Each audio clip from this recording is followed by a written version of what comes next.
O le Penina, upofo e le taino loto.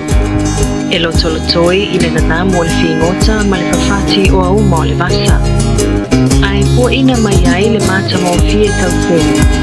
E tō sina i ai le loto, le anganga ma le mawhau. O le mafo anga lea o whaingoa nai le nei atu. O Samoa la o Penina. Awa o fia lava o le nei na langi e te au mawai. E le mawhai lava o na ave sia i lo loto, lo wanganga ma lo mawhau.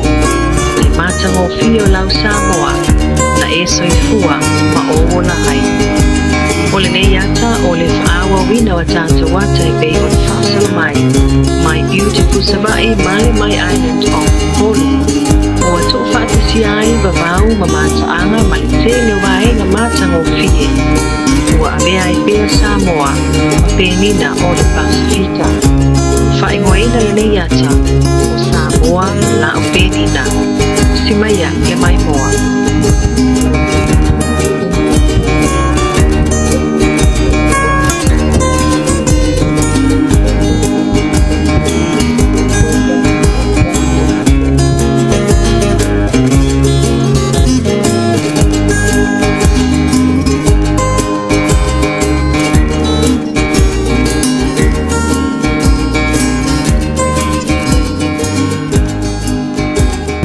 O le tua o lo tofanga ma vavau.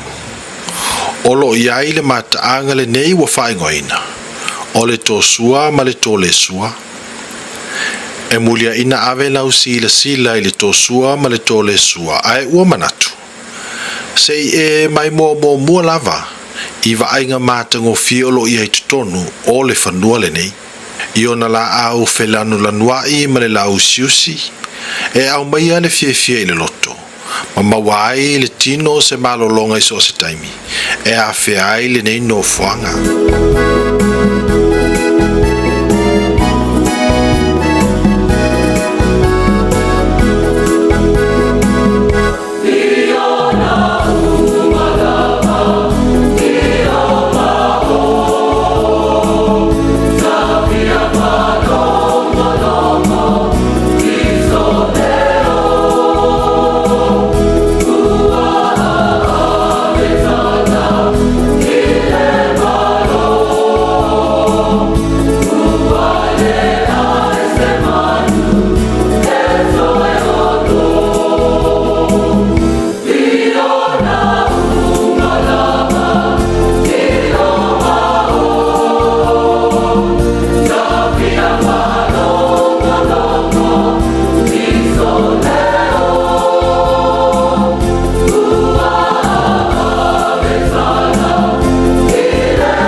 Fale le tosua ilo na ngata I fale. Lea e tua o iai le moana. Ma le ele matutu. Pe a mai tau I le taoto le au e pe ona maimoa atu iai. E Tafatafa le taoto le au ma le tu sasai. Hanga I mai papa ia wa uto sila atu iai. O papa nei. E tau atu iai le ele matutu. O luma o le aloalo, e le aisi o nio ne matutu, e o lava I le pe ele o le tai, e iai pea le swasami, e tau atu I papa o lo afua atu ai, le ele matutu. O le no whanga foi le nei, E iei foi ona pupu po o blowholes. Le foi a o ina ulufia le swasami. Ia le papa ona pipisi le ilunga. Peitai. Fato a mawhai ona pipisi le swasami le sua o le tai. O le mafuanga lea o le mawhai ona maua a tātou me poe ata o ia vainga. Ona e taunu mai o lo pe ele ia le tai. Fato a vaia le fanga o neone pe tusa o le valu se lau mita i le itu isasae. Ma o lo ia i fo i le awala Savaii. Ua sauni e le lei e mawhai o nau ia tuai anga i le fanga o neone.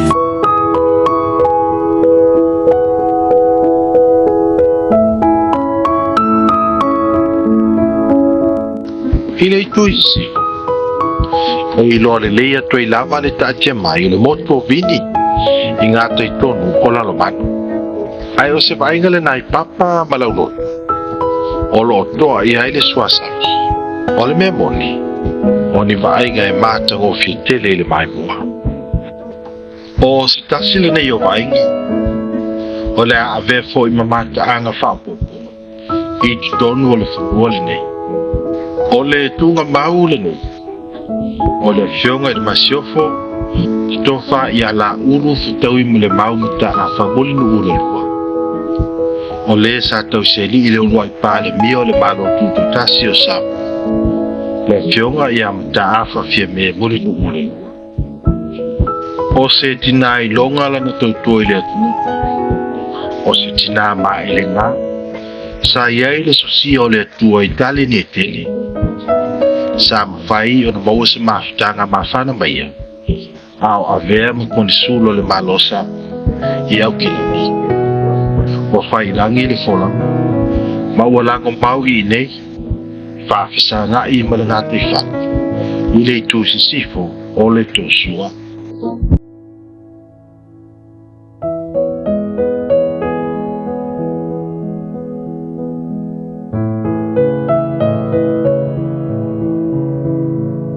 O le a avela o mai boanga i le au ngā autu.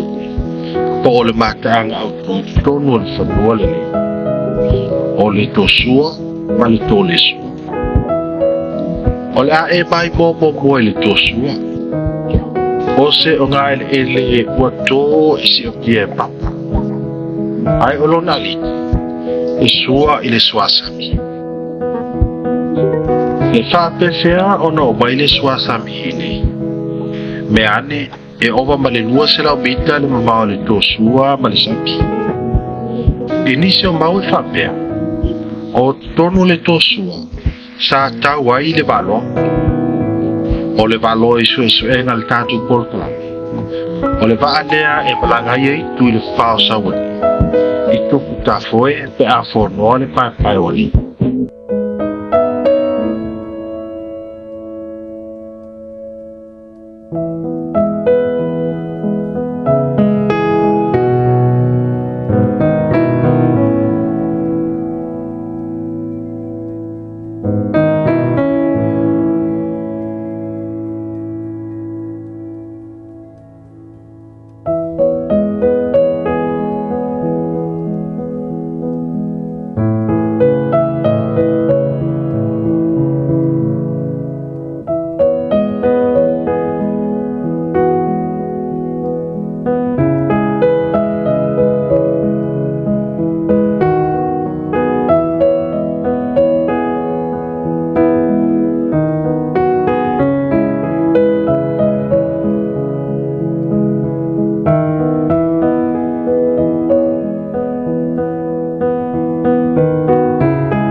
Pito i taile tō sua. Ai tu so le tolu sepulu le fase fulumita ngayu. Olo iai le tō le sua. E a fua na wha ai ngoa o le tō le sua. Ona e matutu le lava le ali. O le tō le sua. E le ai se sua sami. O iai. E whaso tai le tō sua ma le tō le sua i le ana lea o tō sila sila atu iai. E le mawhai o na Savaii le tātou polo kalame. Totonu o le ana. O le mawhai e fo'i o na mautonu. Po o ngā whea o le ana. uta ile swasami le e vaia tono le posu ole a avetasi la mai boanga I tono tone e lua ina ia e mai te wina malitoa ia ona vainga o fofungia ma le matango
Lauro tele falealupo I lona matua fasao. Ia fole. Ona o I. Ono tele ina mawai le tele o la awala matia matawa ina le te mawa. O tonu fo I o le matua le me. Ono o mawai le la awala mala. Lea ua fasao ina nei. Ina ua faabao nia isu enga. O le la au le fai. Ona tonga fitia. Faamaioti o le HIV/AIDS. Ewi lava I tele o la au tono le matua le me. Peita. O le aoa lenei o outou silasila atu. O le la awa o pitu maunua lea malipute. I tonu o le maupia. O le la au foi lenei o lo tatau iai le awala lau papatauta. Le foi wa veo se mataaga walau uluai falealupo. I tangata Tafatafa. Ai usi mai lau maimoa. O vainga nei I le awala lau o falealupo.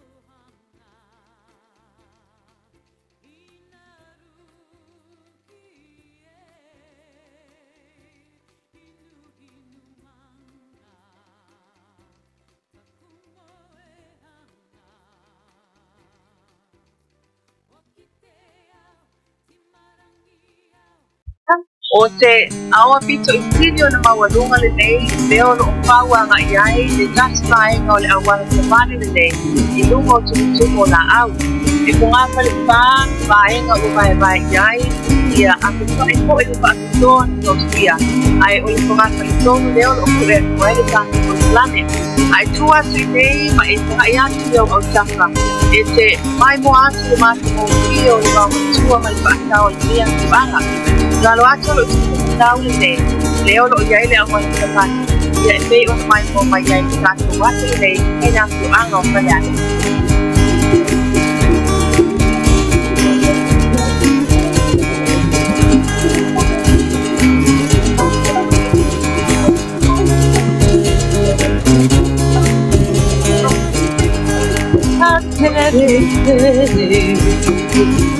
Na tutina pe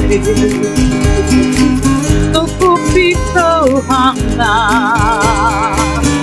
Inaru ike Inu manga Kapumo e hanga Wakitea Imarangia Taputa ayani siye Wana seke Oh Penina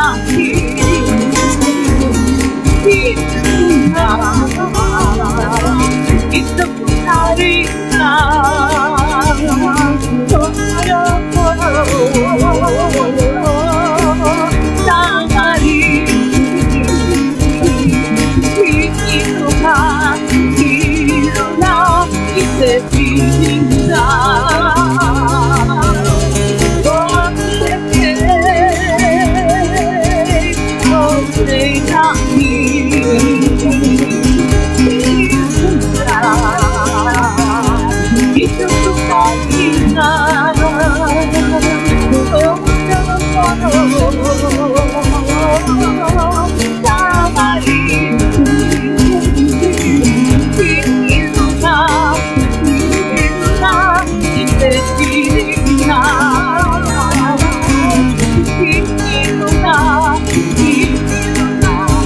Chinatown, Savaii, totonu o le wau Puleia. Ona e whai o le whiwhiwhi o la ama. Ae se ilonga le tangata e masani lenei I totonu o le wau motu. Ona whai ngofie lea ona saili lona awa. E toi fo I mai ai. Peter, o lunga lava o le aole nei. O lo iai nisi no whanga mata. E mwhai lava ona maimoa ai. I le oto mai o le laufulua faapea foi le maomatua faasauina lenei Falealupo.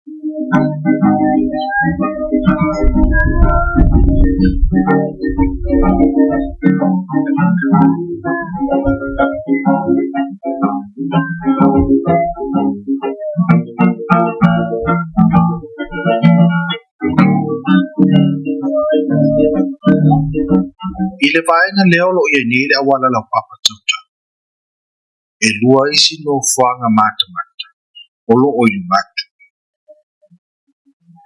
Nā ngā e le tātou mea koe ata I le no whanga mata au pito ilumu. E lata I le tumutumo leoa. Ono o le fia au maia I ate oe o vaainga. I le tatia mai o le wao matua whaasau. O Falealupo. Ai usi mai, lau maimoa.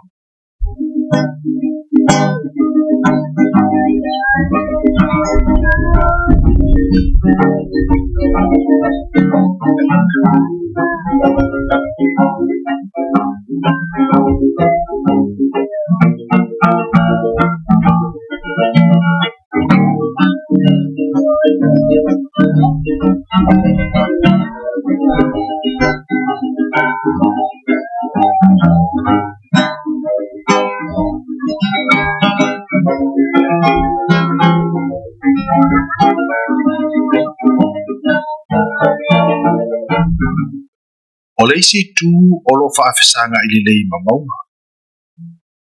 O lo ngā lue ai nisi o la whioanga le ni. E peo na waaia I le tongata mulea o lo mfola. Lata I le tūtumo le mo. E se foi waainga o le nei no whanga ma le nei o ngā ele. Au nei meo. O lo whaapopo pea I le mata mo fie ma le lale le whaare natu. O lau Samoa. E lima tala le tangata mata e titongi e te maimoa I le vao matua Savaii. Ma e Savaii le fo I lunga le awala la papa totonu. O le afioanga o Falealupo.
Na fua o na fea ia le o ngā sami o lo ia I le whaasau. Ala fioanga o papa I Puleia. Ona o le fia mo le mawina o Vaipuna mai le papa e ngua o le whaasina sina. Peitai, le taa ina lava le vaai le mātanga o fia le tilo mawatu a ngai. Le taa tia mai o amo ma le tele o ia ma fingota. I totonu o le whaasau le nia le fioanga o papa.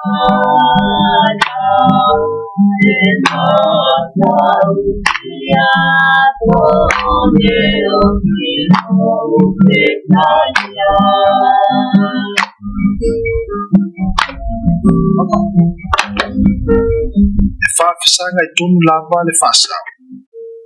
Ma papa lea e puna mai ai, ia puna vai nei o whaingoina o le whaasitsina. Aola ina pele tai. Oi nei, sa tua mai ai le totele o nei e fioa.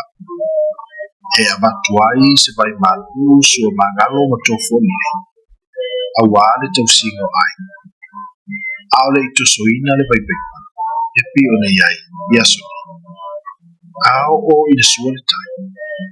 E li lo fia le vai puna nei le sua tai. Peta. E le mona lava le malu o le vaenga le nere. E tau mai ai le sua vai maka. Olo ia sina le ia ua. Olo ia sina le. O vai le tino le vai ui le tafafa. A o lua le sina o fasi sina. E a fua le o onda. E e tei. E masa leo na ngai ai o na fi ata le mo le sa i o se vai tafafa. Olo ia ina le vai le masa leo na ngai mo le vai tafafa pita. A pe au ta o no ngano le vai e. Na fe vai ole e le fasi sina. Va fanga na so le ona. E whaongare no liu o le laupo. E whasika sina mai ai le vai. Sua mai mtako na whasika sina mai o le sua vai na malia. Usto I kete ia o papato o le whaongai. E ui na vai ne sau o le sua tai le sua sani o ona o pai mai papali. Tēnā vai na wha o na mai ai le sua vai na tei. E si tu e o poki ia o na mai tau papali. I papa tele, mai maua ni tuna e pai fo. Ai o maua lava le apu. Sa whanu foi papa Puleia le sunga whaafenenga ale e whakasa e soa whaia e uta. Nei e whae ngoro nalo ia whasinisi.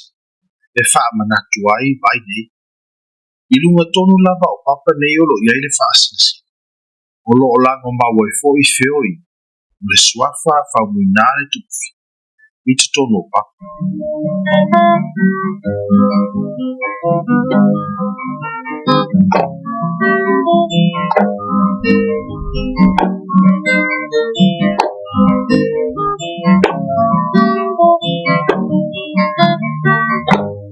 Ioi, nei vai nga uma matina e pio le whaasawa la whiamu. O lo whaatu te nai pia le la le leo Samoa. Mo le silfia, e le mawhai ona so o nā whiale ni no wha. E au noa ma se whaatangana mai le pule ni manu, a li I mawhai pule, o papa I Puleia.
E mawhai ono faapea atu. O se tasi lenei o matawhanga lau I loa I tala whaasolopito o Samoa. O le whanga lenei o whangalele I totonu lava o Falealupo. O inei a fua tuai le moanga ngana. E lutia I puava ai mapo I whangalele. E a fua le fuaitau. O na o puava o se o ngā sami e sou. Petai. E palasi lo le folaunga I whangalele. O I e maua iai le toa ma le malu o le tai. O le no whanga foi le nei po le whanga le nei e faapea. E no foi le itu po le Savaii o Moso. O ia le nei ana le tūlanga vai. Le foi e avea ma mataaga I totonu lava o Falealupo. O Moso o se Savaii po o se Savaii a o soifua. Sa whealua I solo I motu o le Pasifika.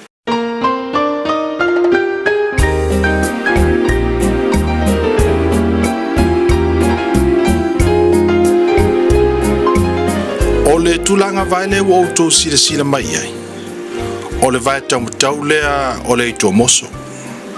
E faapea tu I nei, o na laa lea matulo na vaianga vale I fiti. E tali tonu, o lo iei foi le tūlanga vai faapea, e totonu o fiti.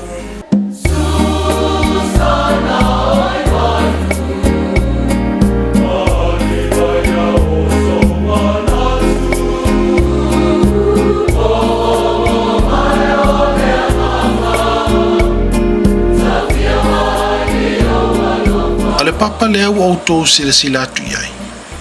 O le no whanga le o Moso. E wha mautu iai. I totonu o le whanga le nei o whangalele. I moli maua le awhioanga e ilongo fie o no foia whangalele. O le tatangi lea o le toto ua mea. E whai mai nisi o le tolopa. E toso I lunga o papa. A whaalongo ina lo lea tūlanga. O le whailonga le e uluai. O no foia e Moso ia whangalele. O se matawhanga e mātango fielo na lauaneone.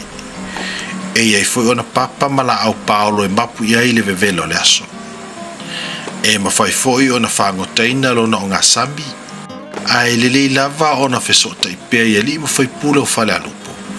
A o le ifaia se faiva ai usi mai pea lau maimoa. O nisi ne o vainga I totonu o whangalele.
I totonu le pitonu o Tafatafa I malai malu I Falealili.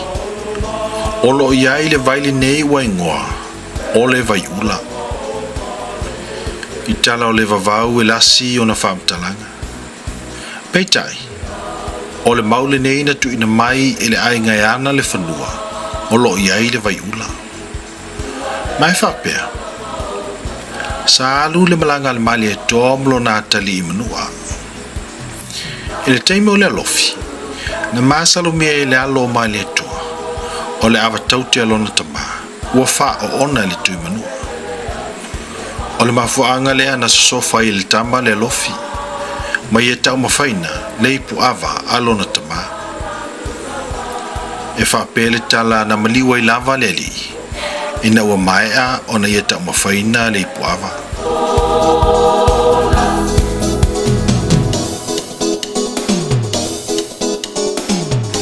Na foi mai le malanga mai manua ma Vaiula fioanga le ni o Falealili.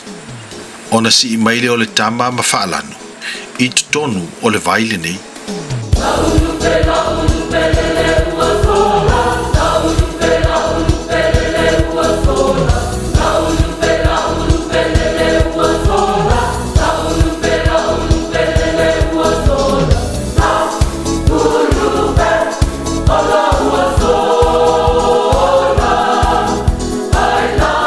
Matua I fate ia le mali toa. Ina ua ala langatu lona ova. Ua toi ola le tama. A mata mai lava I le aso o mai le teminei. O lawi lo pea le Vaiula lenei. I totonu le atu.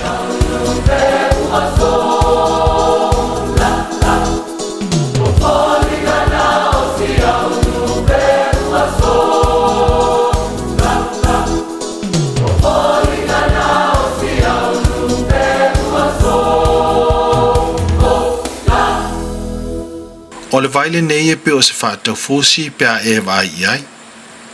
I lona sio manga ma lona tātia mai peitai. E muta lava I nei lunga le mutia lenei. Ia le vai e leo o le sami. E uli le vai atu I lona sua vai. Ai ona si vai. E ilo atu ai lona sua lua. E pei e lanu mumu. A tonu le mafuanga leo le whaingoa. O le Vaiula. A asu mailunga le Savaii o le vai lenei. E manino le lei lava e pei o se vaiauli e mangalo ma tofo le leifo I le taumafa. I se moni maua le fionga ia muli anga David Peterson. O ia e ana le whanua ma le Vaiula. E faapea. E tele le sosia o ia e pei o le tilapia ma le tuna. O lo ola I totonu. O le vai lenei. O le okele le kunga, o le meo le kunga le Jesus kwa ingala hapo o hakunga ye le kunga le vai. Kilapia, kilapia. Mulesi me lo ye le maa kelea, o le singa pinge wha amau. o le maanga pe ya sengo fuanga o se kanga ka polele pe se akua pola se mesa ye le ka o ia mai ai ngo foi pe ya le e ke ngo fulia ya la lo ngo fuanga e kwa le ya ale ka fai ko su ele ma o fese o nga me o kang mi ele ma Ai o le lei pe fi ngota ia mai a mare matuna tau mafa.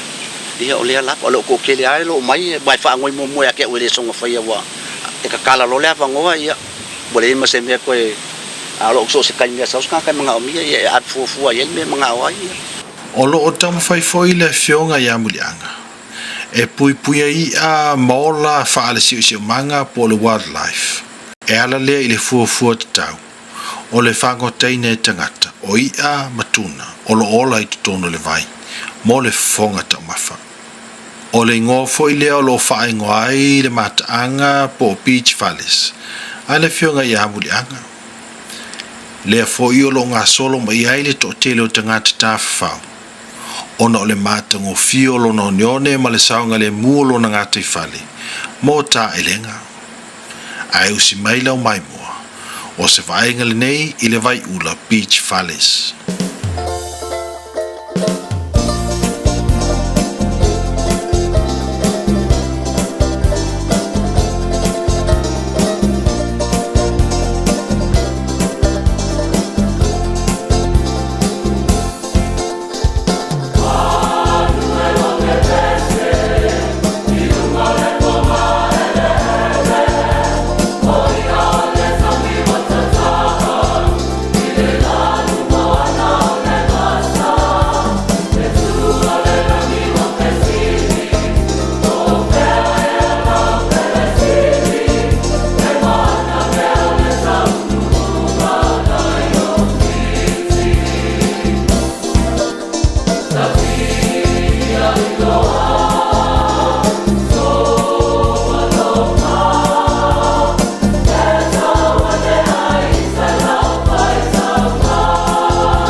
tala le me le mo ya el kanga le pepes a sa we manga langa me ai ia mo faingo foi me ai le tina ma le breakfast e 50 tala pepes na pawanga la ka ai mo uma me fainga mo long fa malu kai ngamu me uma fa ngau fa mo le wa fang foi le as fa ngau poka ko ale ya ngai le me pe as fa ngau fa pu ponga bi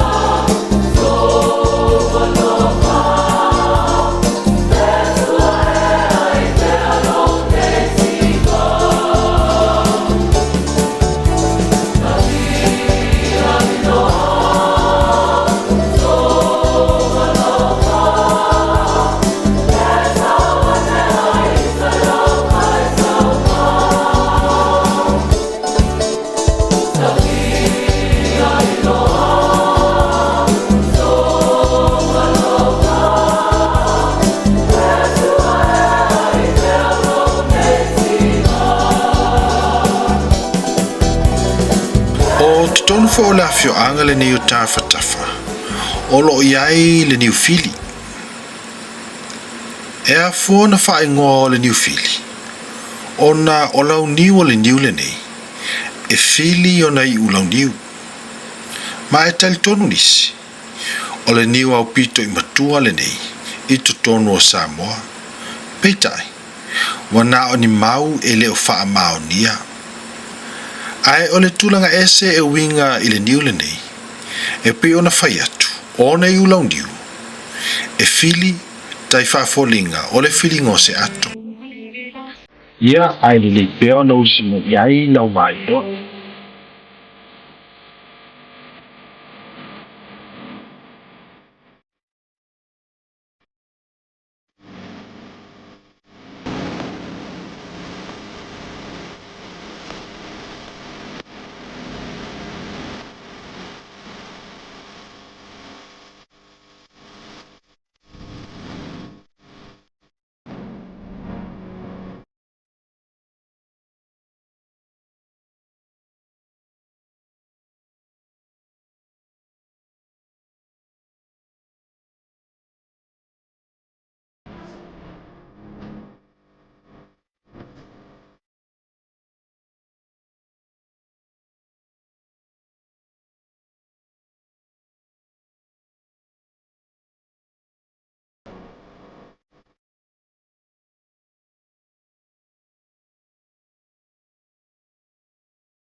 I le tu i sifo le niufili.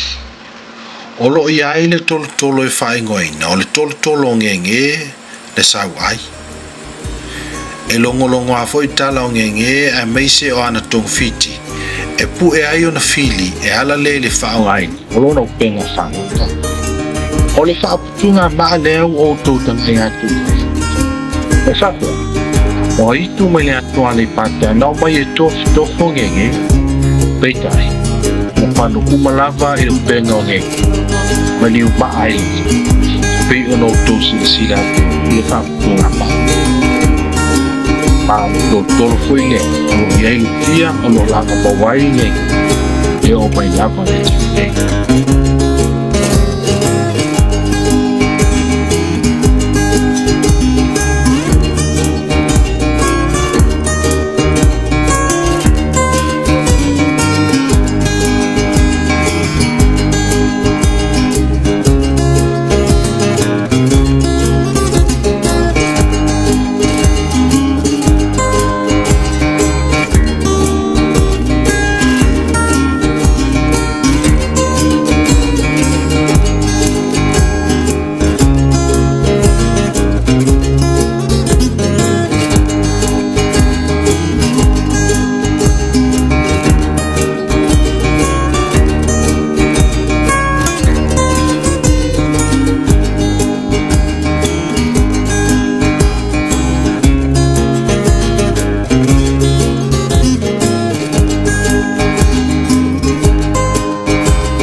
Nasia fo ile tatou polotalame i le ana lenei o lo tonu lava o le funua Wala fionga ya mo lianga kibutits.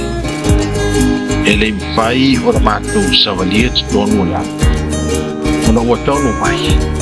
Ua solo i ele palapala mo to titilava a pulitia atoa. Ele motu le ana. Ele ai se tala tele i mainga i totonu le ana. Ona ele mafai ona Savaii le tatu talame. Peitai, o moli mau ale fionga ya mo lianga. Na ia tawai, e lua manga o le ana. E tolu se fulu minute sa valiai, e leisi manga o na taule i le mutaanga. Peitai, o leisi manga, e o mai lava li temine, e le aise isi wona i loa. O fea a o ngā fefoi, e muta mai ai. Na ia tawa foi, e tele teimi na ia tawa fai sa valia totonu le ana le nei. Peitai, e le i mwhai lava o na ia Savaii, mai e ilo tonu le mea e muta mai ai. Na ia tawa foi, o totonu le ana le nei, o lo iai se vai tu loto, ma se tasi le nā wainga mata ngofie, o lo iai totonu. Na ia tawa foi, o lo mon mawina e ta māmatu o le afia, e vai taimi o sia mani samu. Na iai se li sia mani na atu totonu le ana le nei. E o mai temine, i nei koe fōi mai nāmu.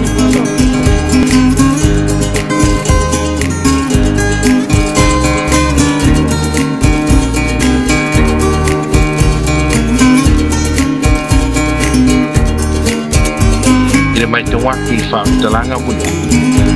Fōringa mai, i tai winga tutusa le ana le nei, ma le ana o sa, i la fio amu mai ha.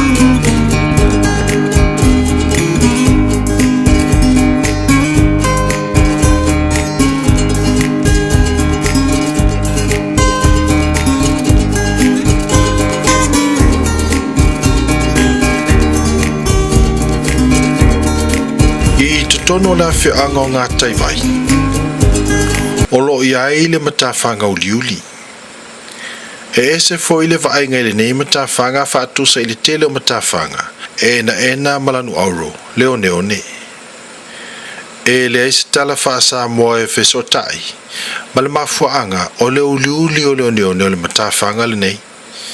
Me ane, o le tele lava o ngā taifale o ngā taiwai. E ena lava leo neone. Vanga na ai le vaenga le nei e maua i ai leo neo luli. A sila atu i whaaputunga o neone nei. E le ai ma se whailonga i loa ai. O se o neone ena. O lunga fo o le nei matawhanga.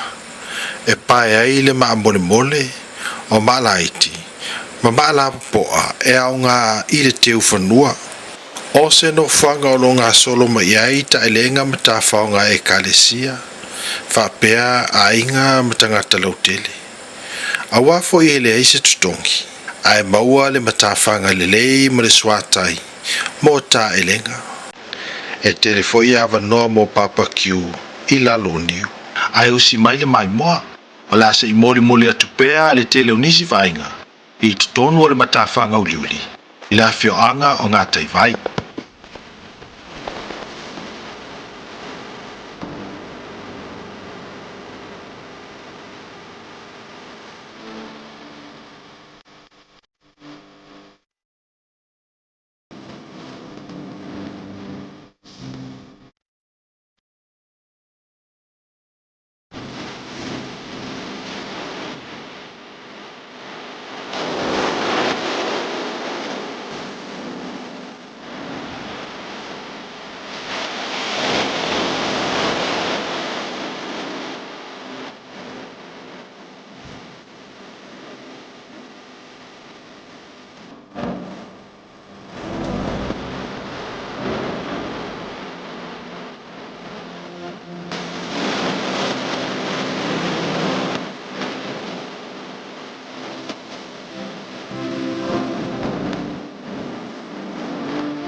a o iei pele tātou por kalame iana.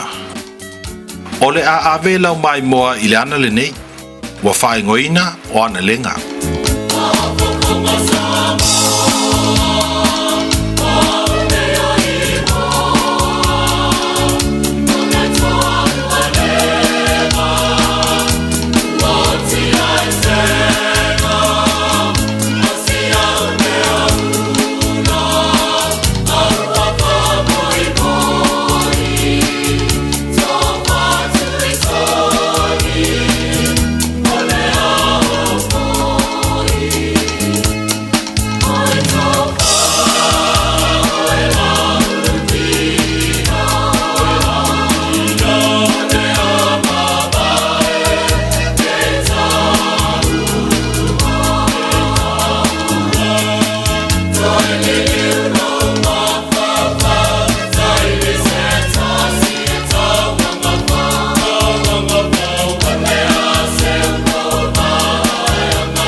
O le ana lenei sa no fai le tua taua le tamaitai o nā whanua.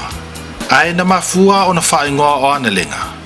Ona o le tele o le maau i tau mawha na lau mai e tangata mō le tamaitai. O le tele o nei tau mawha na au lava i na lenga. Ona ua le mawhai le tamaitai o na whao ngā le tele o le maau. O le mafuanga leo le ingoa le ana o Analega. O le ase i ave lau mai moanga le ngutu o le ana e ulu fale atua i totonu. Ma e ilo le leia tu lava le malamlama mai foi o le isi tu. E ulu atua i fafo. I totonu e tu sama le fa se fulu mita le umi. A e se fulu 5 mita lo na lautele. E le aise mea e mawhai o na uluai. Po ngā whea o le ana lenei na no fuail tamaitai. Ai o ngā whea foi na tō whai. Paule mea mautinoa o inei, na wha mautu mai ai.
O le ana fo lenei na tau mai ai le sa ili ngāwa mali atoa, le ana malo ia e nā whanua, e tali ilangi se au olo na malo.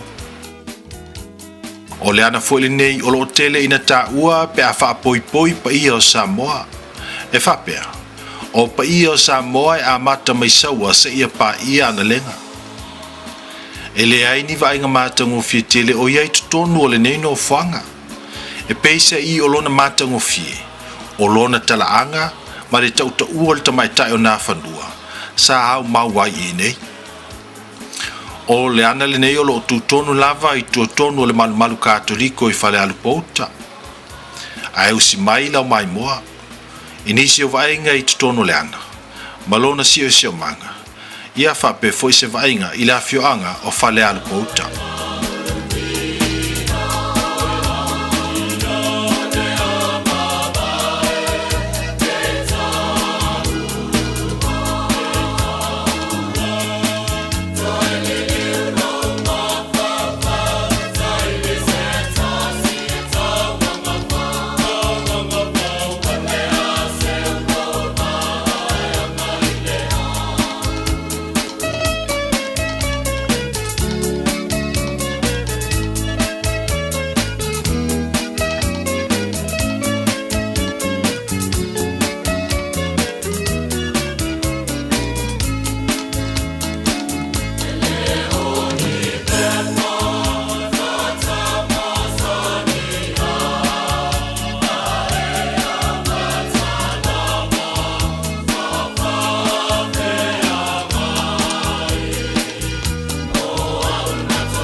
Marwa to ofisa.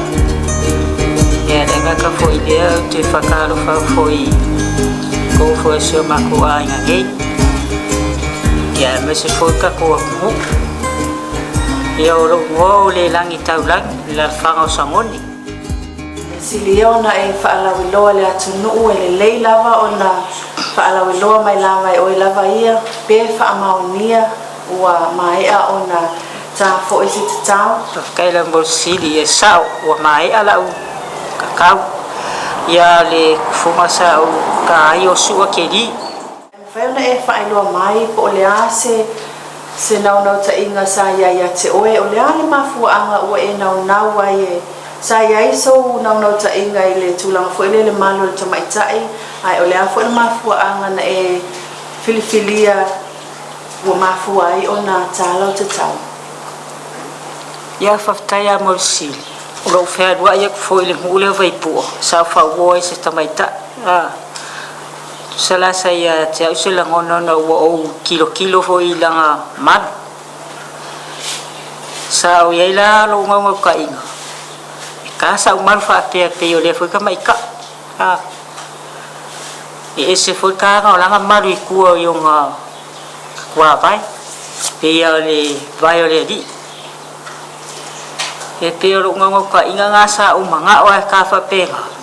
Ai kala ngoa mai lo la kufunga i le koe mwhai. Ai pe mawhaila o kanga ia kakau foi whakama. Ia ngā kaimisa e kia usela ngonga ia nku wakusao ai i o ngā olo kilo i le malo ka maika ia. Mai ona amatolo whanonga malomo le manao i le tufunga. O le ase tali mai le tufunga ina ua tuatulo manao.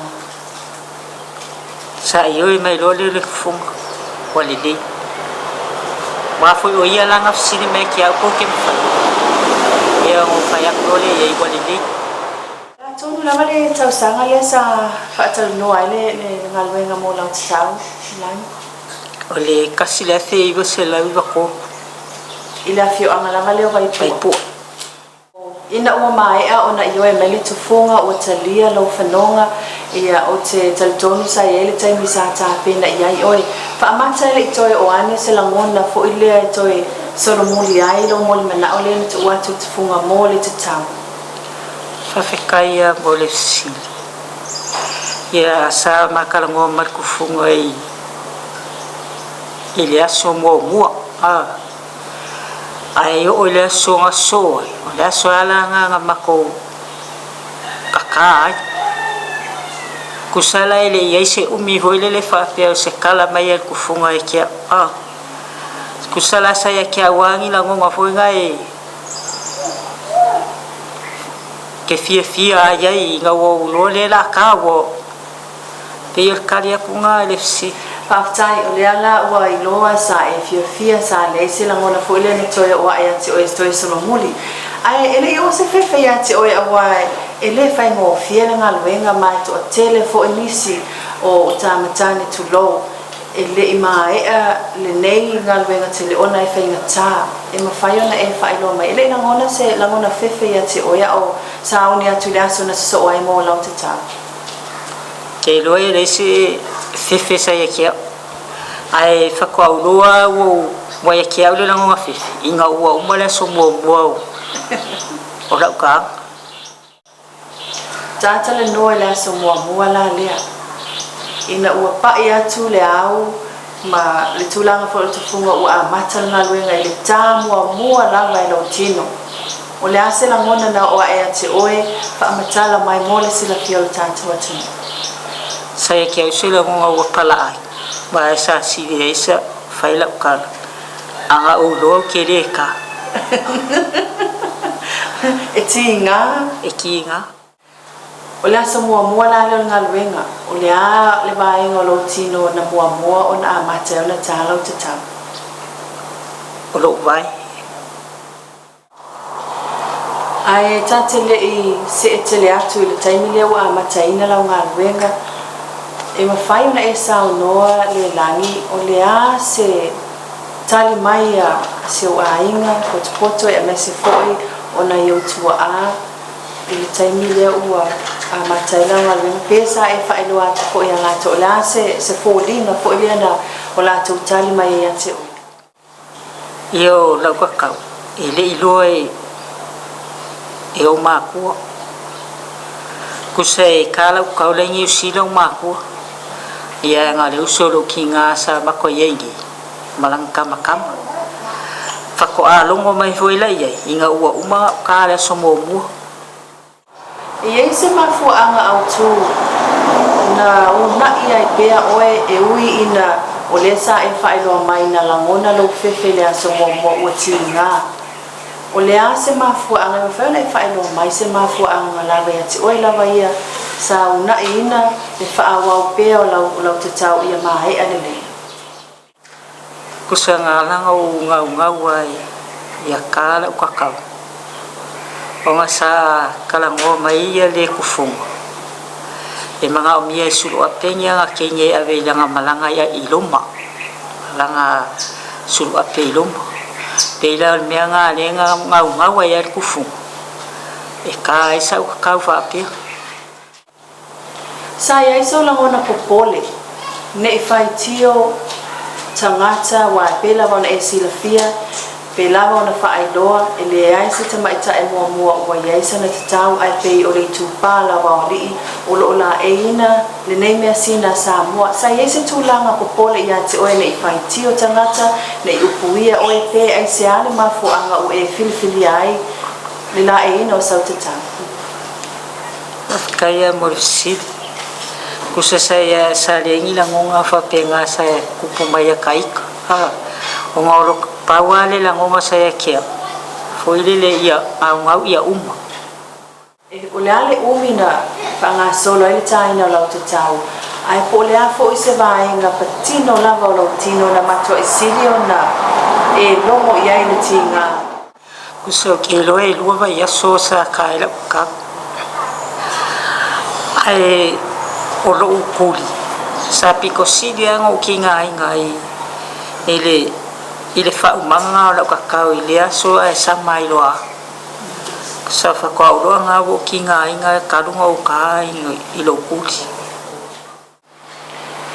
Ilau tatau le langi e mawhai ona e whai loa mai e a toa uma lau tino e pei lava ona masandi ai le tatau a le tani ia ese mai le malo te mai tai e mawhai ona e whaailoa mai le vaenga mo le sila fio le atunu. Ia wafkaya mo le sili. Kusa mea kongoa ngā sili mua ia i le kufunga. Pe mawhai ngā kā mai ia i runga i kaula. Ai kāri le kufunga. E mawhai ia ke ia le ngā e makamuri. E sā ia ngā. Ai ngō manga o ai. O kala ngovo i a mawhai ngon ka ngau e mawhai hoi ngō ki kare aku i mawhai le ngō ka ngai e le kakau a koa ia o ngā pi hoi le makamuri ngā lai mawhai e ia ngā o baila a ka a koa whawai kama Olono winga o lo mana onga lava sa iai o le tatau a toa lava le li. O le sa o le. Ai ina ua tali mai la le tufunga e na o vai se i tulo e mawhai ona le whaatino ina e le o mawhai ona whaatino uma le o ani langona na o atu te o e sa e toi fia sa i le atu se si tufunga pe sa e malia i loa e lava i loa na o vai se i tulo e tatau. E o malia ia iwa. Lava ngā o vai e kaka. Ai o kere mga woila ko sa ilia ko se skufunga. Le asa o e lava tangai i le eseese mai o oe manisi o tamaitai o lo la e le malu. E faapea feo na e tu eseese ina lo tangata ma le tamaitai. Faapea na fo e le tane o lo mae au na la e le tatau e pei o na masani ai. O le asa o e lava fina ngalo e te whaamatala ina ai lo tu langa e peo na e la e ia i le tatau lea tatalaanoaga nei. I whakaya mo le sili. Ia o le kala le kufunga e kia. O le ka ua o le pea. Wa le wangku unga uma ia ke uole. o le kakau o le kama. Se skua inga ke ua le kakau o le kama le o ko uma e o ba. E whaila na e whailo mai o le a lau oe lava tau ia te oe lava o le malu o le tatau. A o le penga o whai ako le kala kufunga o le kakau. O le tatau. E. I le aso la lea na sa mai nai au tau tatau e sa e sa saa o hani o inga whaalia o le aso o langa sa iai i le taimi ma le aso na sa mai ia lau tatau. Whai ia mako sa mga pea. Sa sale mwhaingo siwa na ngai le mwhaingo kuilo. I lo ki ngā inga i o pai. Ai sa langona lo fia fia. Ai sa langona lo fia fia inga ua mai. Macho na se umi ai ua e langona le toi atu ato lo malosi ua e le toi langona fo i se tinga i lo ti. Mang ia le sili ia e ke loa e a koa le lua masinga e o ke le langonga lo malosi ro kingo pe o mesa i ai e le pepe ho inga se le pepe le inga mai wani vai na sa e faia e fiso soani ai le te oe na ia vaga i ona pe lau tata mo me o lau fo sa mai sa u fusi nga yo vai e bavenga pepe mo fe ai ye wa pe o me nga ye sa le le umisa fe wa ya ku fa fo pe ele i toi o atula ia te oe lea taimi se tūlanga fo ilea o e toi salamo ana i loa lava ele taina se te tau.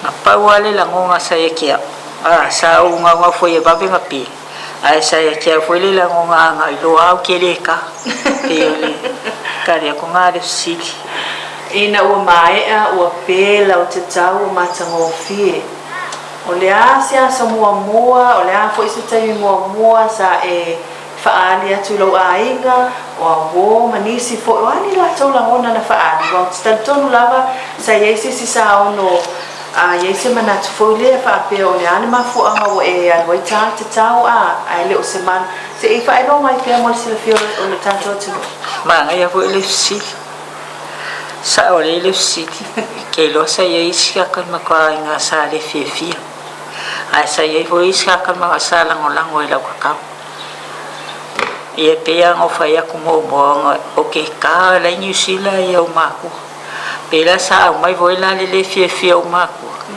la ngai sa ma ko ka le sia ye fa maringo so ke lo nga o maku sa o kala mo ke ma sa fa li mai la le fie o nga ngai sa fa maringo ko le e ka le si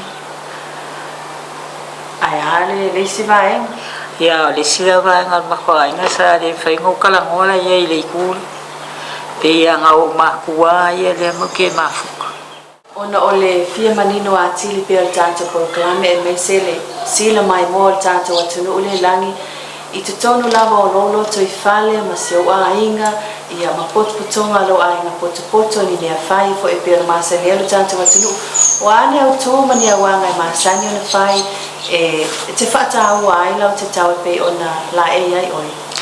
Whawhikaya mo le si. So se mea makwa inga whai. E le mawhainga se puro i e ke le maha o wharia. Sai kalangoa mea lan makwa inga ke au i le au ngā mere. E rea ia saukala po kala ki ai. A e le mwhaianga se puro i e ke le maha o wharia.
masui lava le la pese ngā tai fale o Falealupo. Ina ua toto fule sami masui a lole la pese o le a tatatane ai le Tafafine. E tu sai malola e ina o le tatau. O mamanu uma le tatau. O le aso la mona i le tu e te whaatau waina le atalo le vavau Samoa. Ai maiso le avea i oe o se ulua i tamaitai le tala solopito Samoa ua e la e le tatau. Makua i au whakau inga lava ia le kakau voi wo la e. O ngau ke iloa o ngā oa le ka maika i le wo la e i le kakau le te pe o ngā pese me fo i ka maika i voi kusai marikala le vavau a Samoa. Ya sa ue lava fautuanga i nisi o tamaitai o loo maimoa mai le tātou polokalame ia o loo fōfō mo fōfō i e la e le manu o Samoa. La sa ue lava fautuanga mo i lātou ia me se fo i le tataua a li tūpā o li.